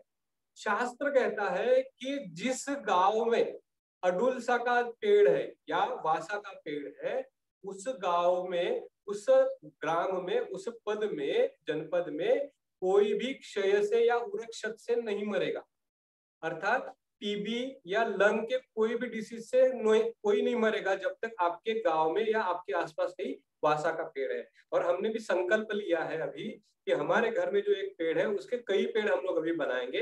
कई लोगों को हमने बात करके रखी कि वो सभी बोलते कि हम लगाएंगे। इसका कारण बताता हूं। जब ये लो ऑक्सीजन लेवल वाले लोग मेरे पास आए तो हमने एक मेडिसिन भी बनाई है कोविन के नाम से, ये वासा और ये सारी चीजें मिलाकर हमने बनाई है इसको। ठीक है, तो ये कोविन का जो मेडिसिन बनाया है ये वासा से युक्त, तो हम इसके साथ में क्या करते थे कि ये वासा के पत्ते यानी अडुलसा के पत्ते साथ में देते थे। तो कहते थे कि इसको थोड़ा भाप दे दो और उसका जूस निकाल कर शहद के साथ दे दो। खांसी का इतना अच्छा रिजल्ट आया, आमतौर पर भी हमारे यहाँ पर ग्रामों में वासा के पत्तों को पिलाया जाता है, अडुलसा के पत्तों का जूस पिलाया जाता है खांसी में। लेकिन शास्त्रों में जब हमने देखा कि वासा जो है, अडुलसा जो है, वो बहुत ही अच्छे से आपको चेस्ट को क्लियर करता है। आयुर्वेद में एक रोग का नाम है उरक्षत। ठीक है, उरक्षत का अर्थ है आपके फेफड़े में छेद हो जाना किसी कारण से, अर्थात अभी नई लैंग्वेज हम लोग समझेंगे कि जो प्लूरल इफ्यूजन हो रहे हैं, जो एरियोल्स है हमारे, ठीक है, हमारे जो ऑक्सीजन के छोटे बल्ब्स है हमारे लंग्स में, ठीक है, वो सारे बर्स्ट होते हैं और उसके बाद में हमारा निमोनिया डेवलप, उसको ठीक करने की शक्ति जो है ये अडुलसा के पत्तों में है या इसकी पूरे प्लांट में है। अडुलसा के फूल अगर ये है सफेद रंग के फूल थे, इसका मुरब्बा भी बनाकर रख देते हैं। ठीक है, उसके ऊपर खड़ी शक्कर मिश्री जो कहते हैं, मिश्री डालकर फूलों के ऊपर, जैसा हम गुलकंद बनाते हैं वैसे इसका गुलकंद बनाते हैं जिसको मुरब्बा कहते हैं इसका, वो भी बहुत ही ज्यादा चेस्ट की रक्षा करने वाला होता है। ठीक है, तो अडुलसा सायरप भी मिल जाता है मार्केट में, या अडुलसा का पेड़ अगर आपको मिल जाता है, वासा का पेड़ अगर मिल जाता है, जस्टिसिया नाम अगर आप डालते हैं इसमें गूगल पर तो मिल जाएगा आपको। ये बहुत ही अच्छा ये लंग प्रोटेक्टर है यहाँ पर। ठीक है, नेक्स्ट स्लाइड में कुछ मेडिसिन के नाम मैं आपको बता देता हूँ जो आपको बहुत काम में आएंगे। एक तो है आयुष्पात, जो आप रेगुलर एक गोली, इतना आधा ग्लास कम चाय पत्ती वाला चाय बनाइए, गुड़ की चाय, और दूध पापेश्वर कंपनी का आयुष्पात नाम का एक डिस्पर्सिबल टैबलेट आता है, ठीक है, उसको उस ग्लास में डालकर घोल दीजिए पूरा गर्म चाय में, और उसको चाय आराम से पी लीजिए, ठीक है। तो ये आपका इम्यून प्रोटेक्ट करेगा। ये हम लोग पिछले साल, लेकिन इसके साथ भी वही चीज है, इसको 21 दिन लेना है, फिर रोक देना है, ठीक है, फिर 1.5 हफ्ते का गैप करके फिर से लेना है, ठीक है। इस तरह से हम आगे आगे बढ़ेंगे तो हमारा इम्यून सिस्टम बहुत अच्छा हो जाता है आयुष्पात के साथ। फिर जब खांसी बढ़ रही है आपकी, लंग्स कमजोर होने का ये है, तो आपको अगर डर भी है, जैसा जो दमा के रोगी है या अस्थमा के रोगी है या चेस्ट लंग के साथ में कोई भी कॉम्प्लिकेशन हो, आपने वासा अवलेह, व्याघ्री हरित की या अगस्त रसायन, इन 3 में से जो भी आपको मिल जाए, ये मार्केट में अवेलेबल हो जाता है। ये नाम ही सारे ऐसे हैं जो मार्केट से आप ले सकते हैं। वासा अवलेह, व्याघ्री हरित की, अगस्त रसायन, ये इतने अच्छे हैं, अंदर अगर जाएंगे तो लंग्स पे आई हुई सूजन, स्वेलिंग, इन्फ्लेमेशन जो होती है उसको कम करते हैं। तो ये तीनों चारों मेडिसिन का हमने एक एक्सट्रैक्ट निकाला और फिर सीधा पेशेंट के लिए हमने एक ये चीज बना ली जिसका कोविन नाम भी रख दिया हमने। तो 1 चम्मच खाते हैं तो खांसी कम हो जाती है। और नॉर्मली हम लोग अभी सभी इसमें दे रहे हैं। अभी कुछ रिस्पॉन्स तो ये भी मिला है कि जो फाइब्रोसिस है लंग का, वो भी इससे हमारा कम हो रहा है। जो पुराने जो आ रहे हैं पेशेंट, वो बोलते हैं कि नहीं अभी पूरा लंग खुल गया, उनका ऑक्सीजन लेवल 99 तक जाता है। जो लगभग 80 के नीचे भी चले गए थे, उनका भी ऑक्सीजन लेवल 99 तक पहुंच गया है विदाउट एनी ऑक्सीजन और कुछ भी ना दिए हुए, ठीक है। फिर पिपल्यासव, पिपल्यासव एक औषधि है, सिरप है, इसको 3-3 चम्मच भोजन के बाद अगर हम लेते रहते हैं, ठीक है, तो पिपली है इसमें, ये नेचुरल स्टेरॉइड है, ठीक है। ये क्या करेगा, आपके इम्यून सिस्टम को मजबूत करेगा। एक आपकी अग्नि जो है पेट की, पाचन तंत्र पूरा मजबूत रखता है। तो जिसका पाचन तंत्र मजबूत है उसकी तो वैसे भी पेट यानी एकदम अच्छा रहता है, ठीक है। उसके बाद में ये सूजन पे बड़ा अच्छा काम करता है, कोई भी इन्फ्लेमेशन हो उस पे, क्योंकि नेचुरल स्टेरॉइड भी है इसमें, तो ये सूजन पे बहुत अच्छा काम करता है पिपल्यासव। तो इसको भी घर में रखा जा सकता है और 3-3 चम्मच भोजन के बाद उतने ही जल के साथ में, या नहीं जल लिया तो भी चलता है, ये आसव है, ठीक है। उसके बाद में व्योषादि वटक नाम से आता है, ये मेडिसिन खांसी में बहुत अच्छा काम करती है। फिर आपको बताया था मैंने गिलोय घनवटी के नाम, जो गिलोय से बनती है, उसका एक्सट्रैक्ट निकालकर उसकी गोली बनाई जाती है, जो सुबह शाम 1-1 गोली आप ले सकते हैं इसमें, ठीक है। फिर स्वामला कंपाउंड आता है दूध पापेश्वर का, जो च्यवनप्राशी है एक तरह से, तो आंवले से बना हुआ एक कंपाउंड है, इम्यूनिटी के लिए बहुत अच्छा है, इसको रेगुलर आप खा सकते हैं। च्यवनप्राश को भी आप रेगुलर ले सकते हैं, कोई अच्छी कंपनी का, जैसा सांडू का हो गया, कुंजा का है, या फिर दूध पापेश्वर का है, तो इनके च्यवनप्राश बहुत अच्छी क्वालिटी के आते हैं। फिर जहां पर आपको ऐसा लगता है कि 5वें 6वें 7वें दिन में, यहाँ काफी सारे डॉक्टर्स भी है, मैं आपको रिकमेंड करूंगा कि आरोग्यवर्धिनी वटी नाम से एक टैबलेट आता है आयुर्वेद में, बहुत ही बढ़िया चीज है, नेचुरल डिटॉक्स जो करती है चीजों को पूरी बॉडी से। और लीवर के लिए सबसे स्ट्रांग मेडिसिन ये आरोग्यवर्धिनी वटी मानी जाती है। तो हम लोग क्या करते हैं इसमें, जब सीआरपी लेवल्स बढ़ रही है, 60 के ऊपर, किसी के 70 के ऊपर जा रही है, तो उसी समय जब हमारे ध्यान में आता है कि अब ज्यादा खराब होगा, तो आरोग्यवर्धिनी वटी 2-2 गोली सुबह शाम खाना खाने के जस्ट पहले दे देते हैं। और खाना खाने के बाद कालमेघ, जो चिरायता कहते हैं ना, चिरायते का एक नाम है कालमेघ, तो कालमेघ घनवटी देते हैं भोजन के बाद। तो सीआरपी लेवल बहुत अच्छा कम होता है। यहाँ हमारे मित्रों ने जहाँ पर स्टेरॉइड्स की भरमार लगा दिए थे कि ये 40 mg देना है और फिर 120 mg देना है, तो 16 mg देना है, मैंने बोला यार इतना देना ही नहीं पड़ता, एक इंजेक्शन इसका डेक्सामेथासोन का लगा दो 4 दिन, और ये आरोग्यवर्धिनी और कालमेघ घनवटी दो, और इसका करेला और नीम का सुबह सुबह ये दे दो। सभी पेशेंट जिनका ऑक्सीजन लेवल कम हुआ था, जिनका सीआरपी बढ़ा था, 3-3 दिन में क्रैश कर गया सीआरपी। हम लोग क्या करते हैं कि 48 आवर्स में फिर से सीआरपी टेस्ट करते हैं, और बिल्कुल 48 घंटों में उसका सीआरपी तीसरे दिन कम होना ही होना, क्रैश होना ही होना। तो इस तरह से आरोग्यवर्धिनी और कालमेघ घनवटी का बहुत अच्छा उपयोग हमने इस पूरे कोरोना काल में यूज किया। और मैंने जैसे भी पहले भी कहा कि इसके कारण हमारे यहाँ पर एक भी मृत्यु नहीं हुई है, ठीक है। और कल एक पुलिस वाला भी मुझे बोल रहा था, मेरा मित्र है, कि ये सर बोले आंधड़गांव जो अपना गांव है यहाँ पर उतनी डेथ्स नहीं बोली आजू बाजू में, उतनी डेथ्स नहीं हुई बोले जितना यहाँ से 20-25 किलोमीटर दूर जो सिहोरा करके एक गाँव है तुमसर से आगे, तो वहाँ बहुत लोग मरे, यहाँ पौधा के आसपास बहुत। तो हमारे 20 किलोमीटर की पेरीफेरी में लोग तो जो हमें जानते हैं या हमारे डॉक्टर्स मित्रों को जानते हैं जिन्होंने ये प्रयोग किए सारे, तो बहुत अच्छे से हमने मृत्यु का दर घटा दिया है यहाँ पर, या नहीं के जैसे रखा है। ठीक है, तो इस तरह से हमने अपने कोरोना के साथ में फाइट की। तो ये मेडिसिन अगर आपके पास में, तो वैसे भी ये डर खत्म हो जाता है आपके साथ में, और नहीं तो हम लोग तो है ही, आपको जैसा कुछ मैसेजेस में भी ये सारे मेडिसिन मैं आपको ग्रुप में डाल दूंगा, ये भी इसकी स्क्रीनशॉट्स मैं आपको भेजने वाला हूँ, तो ये आप सेव करके रख दीजिएगा और आपके पास ये मेडिसिन हमेशा रखिए। फिर अश्वगंधा, तो नाम आपने अभी कहा था, अश्वगंधा पुरुषों में बहुत अच्छा काम करता है, ठीक है, और शतावरी स्त्रियों में बहुत अच्छा काम करता है। तो अश्वगंधा की वटी आती है, गोली आती है, वो पुरुषों ने खानी चाहिए। शतावरी का कल्प आता है, ठीक है, शतावरी कल्प नाम से, वो स्त्रियों के लिए शतावरी की, और ये भी है मेडिसिन। तो शतावरी आप ले सकते हैं मार्केट से, चूर्ण भी बहुत अच्छा मिलता है शतावरी का, तो ये दूध में डालकर या नॉर्मली शहद में डालकर शतावरी, लेडीज के लिए बहुत ताकतवर होती है शतावरी, ठीक है। शिलाजीत फिर एक जो है दोनों लोग ले सकते हैं है अपनी मजबूती के लिए। तो ये सारी जो चीजें हैं, आप जब ठीक होने की कगार पर है 4-5वें दिन, या फिर जिसका एकदम डैमेज हो गया वो 10वें 11वें दिन के बाद ठीक होना शुरू हो जाता है, या 14वें दिन से तो लगभग सभी लोग ठीक होना शुरू हो जाते हैं, ठीक है। तो उन सभी के लिए अश्वगंधा, शतावरी, स्वामला कंपाउंड और च्यवनप्राश बहुत अच्छे से काम करते हैं। तो रोग के दौरान वासा अवलेह, व्याघ्री हरित, अगस्त्य रसायन, ये और पिपलैसव, ये हमेशा काम में आती है।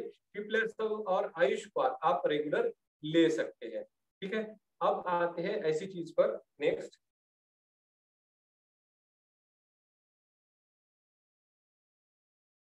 ये है हरि अनंत, हरि कथा अनंत, जैसा वायरस हमारा है ना, तो ये यहीं पर नहीं छोड़ता, हमारा लंग खराब करके नहीं छोड़ता। अभी पेशेंट्स क्या आ रहे हैं हमारे पास, कमजोरी वाले, फटीग है, सांस लेने में तकलीफ हो रही है, मस्कुलर पेन है, जॉइंट पेन है, चेस्ट पेन है, बहुत लोगों को कॉस्टिकॉन्ड्राइटिस हो रहा है, यहाँ पेन होता है बहुत लोगों को कोरोना होने के बाद भी, ठीक है। छाती की ये पसलियां जो है हमारी रिब्स है, इसको पेन करना शुरू हो जाता है, ठीक है।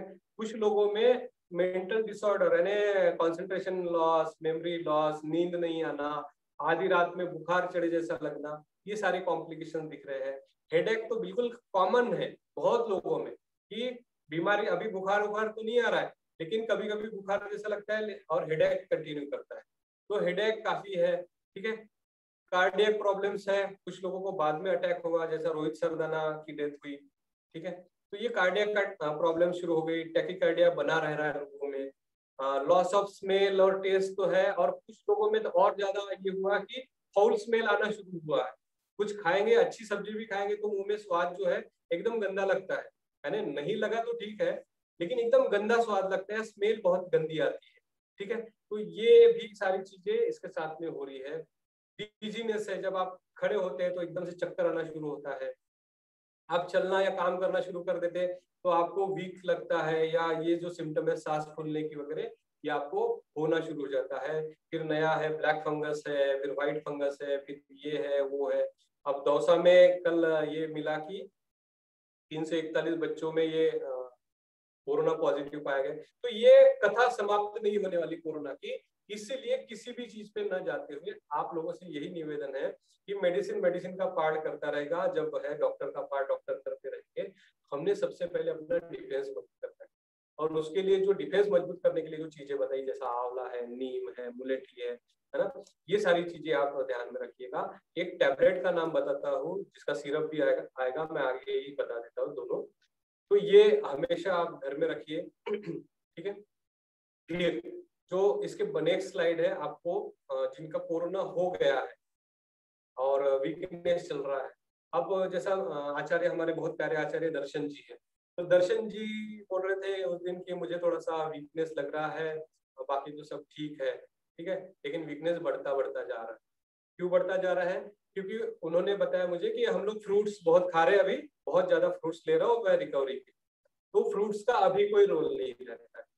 अभी कार्बोहाइड्रेट्स का कोई रोल नहीं या विटामिन सी का उतना ज्यादा रोल नहीं है जितना प्रोटीन्स का रोल है रिकवरी में। ठीक है, तो आपको प्रोटीन जो चाहिए वो प्रोटीन, ये एक प्लेट है जो हमारे पुश्तैनी प्लेट है हमारी, है ना, इसको कहते हैं दाल चावल वाली प्लेट। ठीक है, और साथ में उड़द के मूंग के पापड़ जो है वो साथ में अगर खाते हैं हम लोग, तो ये कंप्लीट फूड जो है ये मिल जाता है। एकदम अच्छी जो गाढ़ी दाल है और उसके साथ में चावल आप लीजिए, अलग अलग दालें यूज कीजिए, पल्सेस यूज कीजिए, इसमें बहुत प्रोटीन आपको मिलेगा। और साथ में पापड़ जरूर खाइए, ठीक है, ताकि स्वाद आपका बना रहे इसमें। एक कंप्लीट प्रोटीन डाइट है और इससे आप जल्दी रिकवर कर जाएंगे। हम लोग जो नॉनवेज खाने वाले हैं उनको नॉनवेज खाने के लिए बहुत ये कर रहे हैं, गवर्नमेंट भी बोल रही है या साइंटिस्ट भी बोल रहे हैं कि जो पनीर है और फिर अंडे है, ये सारी चीजें इन्होंने रिकवरी फेज में खानी चाहिए। नेक्स्ट स्लाइड में हम देखते हैं, एक नेचुरल हाई प्रोटीन डाइट है आयुर्वेद में, जिसे सहजन कहते हैं या सहीजन कहते हैं या हमारी आम भाषा में मुनगा कहते हैं। ठीक है, तो मुनगा, मोरिंगा ओलिफेरा नाम से ये मार्केट में इसकी पत्तियां बहुत महंगी मिलती है, उसकी पाउडर। तो मुनगे की पत्तियां अगर आपको कहीं मिलती है तो उसकी सब्जी बनाकर, हरी सब्जी जैसे बनाते हैं ना हम लोग, पालक की या मेथी की, ऐसी सब्जी, कस्तूरी मेथी की सब्जी जैसी इसको बना लीजिए। और ये बहुत ही ज्यादा प्रोटीन से, प्रचुर मात्रा में प्रोटीन इसमें है मोरिंगा ओलिफेरा में। तो रिकवरी के फेज में या आपको भी आपका प्रोटीन अगर आपको चाहिए, नेचुरल प्रोटीन अगर चाहिए, तो सहजन के पत्तियों को आपने यूज करना चाहिए। अब नेक्स्ट स्लाइड में एक छोटी सी चाय का ये वर्णन है, आपको बताते हैं। नेक्स्ट स्लाइड, इम्यूनिटी कहते हैं हम लोग जिसे। तो मोरिंगा की पत्तियां या तो ग्रीन टी आप उसको उबाल लीजिए, उसमें अदरक, हल्दी, दालचीनी जो आपके किचन में रहती है, तुलसी और नींबू, इनकी ये चाय बनाते हैं हमारे यहाँ पर। और ये बहुत ही अच्छा इम्यून सिस्टम को स्ट्रॉन्ग करने वाला एक पेय बनता है। और ये सिर्फ कोरोना को ही नहीं भगाता, आपके शरीर से यहाँ यानी अपर रेस्पिरेटरी से लेकर लोअर रेस्पिरेटरी तक और लोअर रेस्पिरेटरी से लेकर स्टमक तक के सारे रोगों को दूर करने का मादा इसके अंदर है, इस चाय के अंदर है। तो ये भी अगर किसी को लगा तो मैं इसका भी स्क्रीनशॉट आपको शेयर कर दूंगा। ठीक है, नेक्स्ट स्लाइड, रिकवरी के बाद में बहुत लोगों को नहीं पता है कि करना क्या है। ठीक है, जैसा कुछ लोगों से मेरी बात होती है तो मैंने बोला कुछ एक्सरसाइज वगैरह कर रहे हैं अभी, तो नहीं कुछ भी नहीं कर रहे। तो बोला सिर्फ दवाई से ठीक नहीं होगी भाई साहब, एक्सरसाइज करनी पड़ेगी। तो बोले क्या करना है, तुम बाहर तो जा नहीं सकते, तो बाहर जाना ही नहीं है, बैठे बैठे करना है। तो बर्ड फ्लाई, ऐसे लंबी लंबी सांस लेनी है इसके साथ में, ठीक है, और फिर छोड़नी है।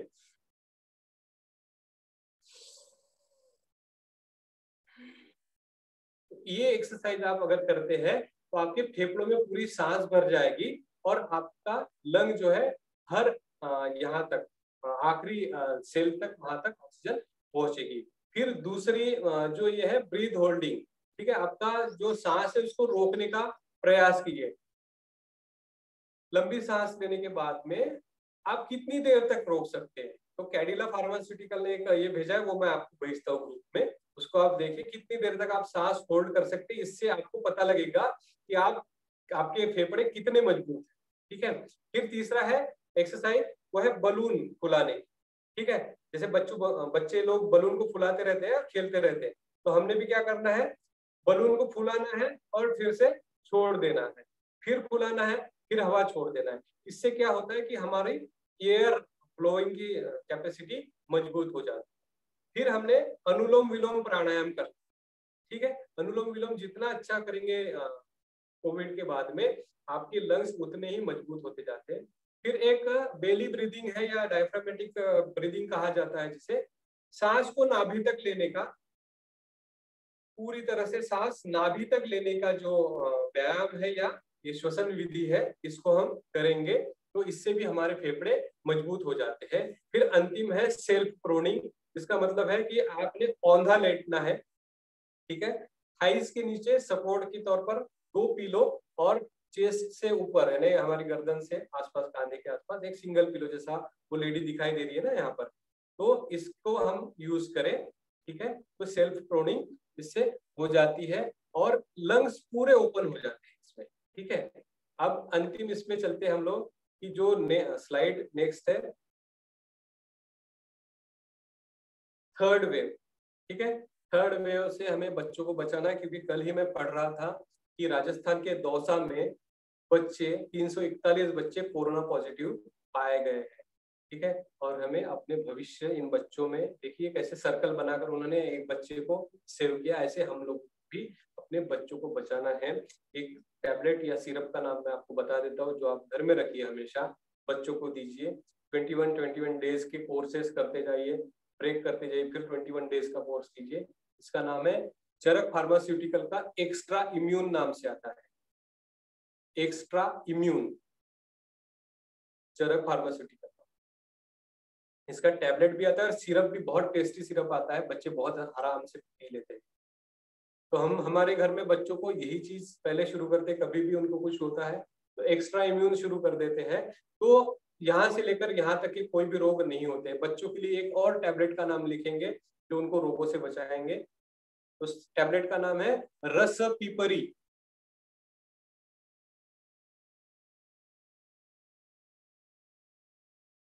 ठीक है, रस पीपरी की सुबह सुबह एक गोली अगर बच्चों को शहद के साथ में चढ़ा देते हैं आप लोग पाउडर बनाकर, तो वो भी उनके यहाँ से लेकर चेस्ट के सारे रोगों से मुक्त रखता है। और जिनको, हम बड़े एडल्ट्स के लिए तो नहीं है ये टैबलेट, लेकिन हमने प्रयोग किया, जिनको दमा है, अस्थमा है, उनको 2-2 गोली सुबह शाम देने से रस पीपरी अस्थमा का अटैक नहीं होता है। ठीक है, वैसे ही ब्रिसोल नाम से एक सिरप और टैबलेट आता है, ब्रिसोल, हिमालय कंपनी का, PRESOL, ब्रिसोल। यह भी लंग प्रोटेक्टिव है, अस्थमा के अटैक को रोकता है, अर्थात आने वाली सूजन को कम कर देता है। Next slide. अब मैंने बहुत सारी चीजें इतने कम समय में बता दी, अब आपको याद नहीं रहेगा, है ना? याद रहेगा क्या?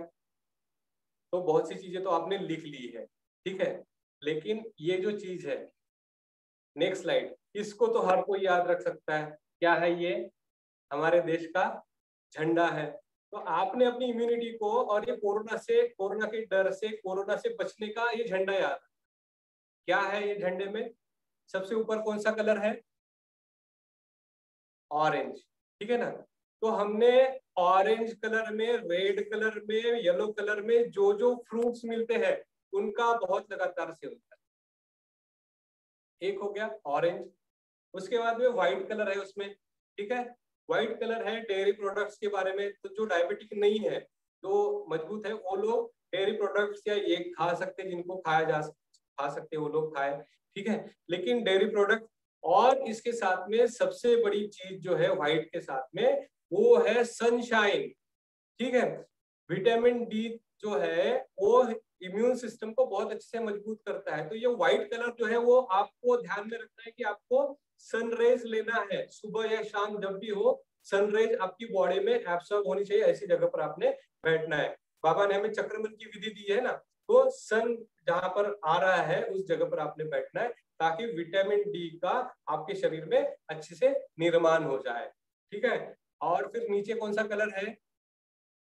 ग्रीन, ठीक है। तो ग्रीन कलर क्या दिखाता है कि आपने खूब हरी सब्जियां खानी है। सावन का महीना छोड़कर, सावन का महीना छोड़कर हमेशा हरी सब्जियों का सेवन करना चाहिए, ठीक है। तो ये 3 कलर हो गए। अब है बीच में क्या है?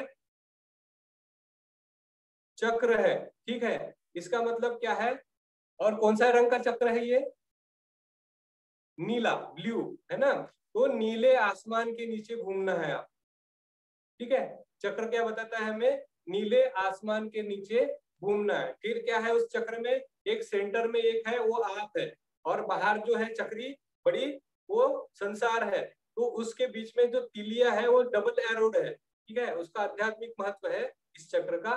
लेकिन इसका मतलब है आप में और संसार में, बाहर के लोगों में सोशल डिस्टेंसिंग का पालन करना है। घूमना तो है लेकिन सोशल डिस्टेंसिंग का पालन करना है, ठीक है। तो ये हो गया झंडा। अब उसके बीच में एक डोर लगी हुई है, झंडे के बीच में। सोशल डिस्टेंसिंग का पालन करना है, लेकिन सोशल मीडिया पर एक दूसरे से कनेक्टेड रहना है आपको, एक दूसरे का मनोबल बढ़ाना है। एक दूसरे को, जैसा किसी पड़ोसी को कोरोना हो गया, फोन करके पूछ लो, भाई साहब कुछ जरूरत तो नहीं है, कुछ नहीं होता, मेरे अंकल तो इतने साल के हैं, ठीक हो गए हो तो एकदम बढ़िया हो गए, तो कुछ नहीं होता। ये मेडिसिन आप ले लीजिए, साथ में डॉक्टर साहब जिनसे आप मेडिसिन ले रहे हैं बहुत अच्छे हैं। कुछ सामान मंगवाना हो तो मुझे बता दीजिए, मैं मंगवा कर ला दूंगा, ठीक है। अपने रिश्तेदारों को बस इतना सा फोन कर दीजिए, ठीक है। तो एक दूसरे से कनेक्टेड रहिए, कम्युनिकेशन रखिए। ये डोर जो है ना झंडे की, एक ऊपर जाती है और एक नीचे जाती है, इसका मतलब है एक कम्युनिकेट करने का, इसका प्रतीक के रूप में इसको यूज करना है हमने। और फिर वो डंडा जो है ना आसमान को छूता हुआ, वो क्या है पता है आपको? वो हमारी उम्मीद है, आशा है, ठीक है, होप है। तो होप को आसमान से ऊंचा रखना है हमने पूरी तरह से, कि कुछ भी हो जाए हम जीतेंगे। कोरोना से किसी भी हाल में हम लोग जीतेंगे, क्योंकि हमारे पास सदगुरु का आशीर्वाद है, हमारे पास उम्मीद है, हमारे अंदर इतनी शक्ति है, हमारे पास आयुर्वेद की शक्ति है, हमारे पास होम्योपैथी की शक्ति है, हमारे पास स्वास्थ्य की पूरी पूरी पूंजी है, और एक मॉडर्न साइंस के रूप में एक पूरा पूरा वैज्ञानिक तंत्र एलोपैथी के रूप में भी हमारे पास में है। डॉक्टर नरेश ज्योति जी और बाकी पूरी टीम, हमारा जो डेस्क बना है कोरोना का, कोविड हेल्पलाइन का, वो डेस्क हमें हेल्प करने के लिए, हमारे सदगुरु हमें हेल्प करने के लिए हमेशा तैयार है। तो नेक्स्ट स्लाइड के साथ में मैं ये अपनी वाणी को विराम देता हूँ। किसी को कुछ लगा भी तो इस ग्रुप में आप अपना ये करिए। नेक्स्ट स्लाइड में दो ही चीज आपके काम में आने वाली है, वो है आशा और सदगुरु के आशीर्वाद। इसके साथ मैं अपनी वाणी को विराम देता हूँ।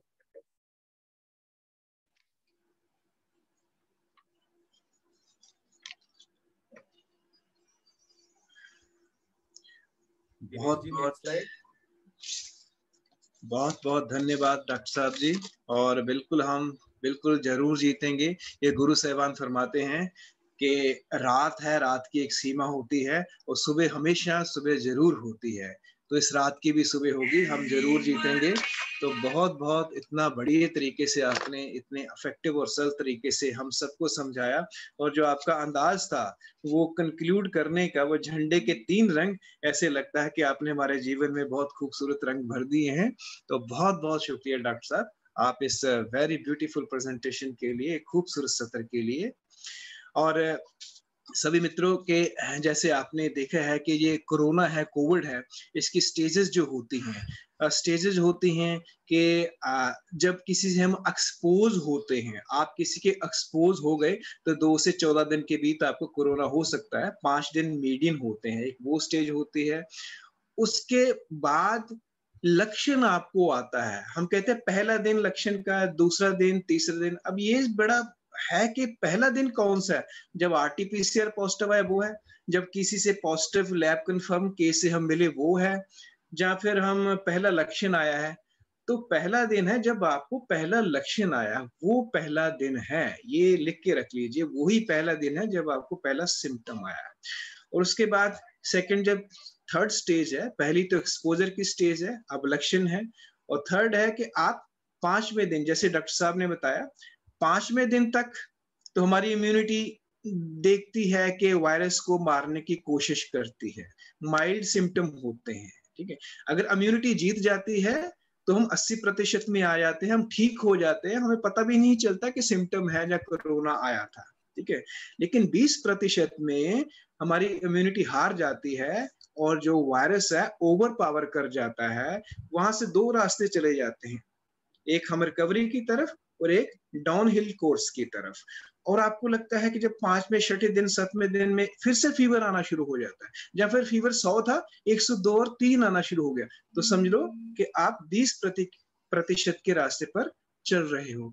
तो फिर डॉक्टर साहब ने जैसे बताया है कि हमने जैसे आरोग्यवर्धन वटी है, शतावरी है, शिलाजीत है, साथ में उन्होंने थोड़ा सा स्टीरॉयड, वो डॉक्टर के कहने पर वो करना है। और जब हम रिकवर कर जाते हैं, खास करके जब हम लंग्स हमारे इन्वॉल्व हो जाते हैं, फिर उसके बाद रिकवर कर जाते हैं, तो पोस्ट कोविड कॉम्प्लिकेशन वो लास्ट स्टेज है। तो उसके लिए डाइट है, डॉक्टर साहब ने कितने खूबसूरती तरीके से बताया। हमारा आहार बहुत अच्छा होना चाहिए, और हमारा जो एक लाइफस्टाइल है, लाइफस्टाइल क्या है कि पूरी प्रेजेंटेशन में आपने देखा कि हम प्रकृति से बहुत दूर चले गए हैं। अगर प्रकृति के पास आएंगे तो हम, वो हमारी जीवन शैली है, ये सारी जीवन शैली की बीमारियां हैं। प्रकृति के पास आएंगे तो हमारी उम्र बढ़ जाएगी, प्रकृति से दूर जाएंगे तो हमारी उम्र कम हो जाएगी और बीमारियां हमें घेर लेंगी। अब हमारे पास जो पेशेंट आते हैं तो मैं देख रहा हूं हम क्या कर रहे हैं, आग लगी है, अब कुआं खोद रहे हैं, फिर कब पानी निकलेगा, कब उसको बुझाएंगे, ऐसा नहीं होना चाहिए। अब ब्लैक फंगस की केस हमारे हॉस्पिटल में आ रहे हैं, एम्फोटेरिसिन बी इंजेक्शन ही नहीं मिल रहा है, अगर मिल भी जाता है तो किडनी के पेशेंट पे हम उसे यूज ही नहीं कर सकते, और डायबिटिक पेशेंट है, किडनी हमेशा उनकी खराब चांसेस होते हों। तो एक ही तरीका है, हम जीवन शैली को बदलें और प्रकृति के पास जाएं, और जो हमारा आयुर्वेद है, हमारी संस्कृति है, उसके अनुसार हम जीवन जिए।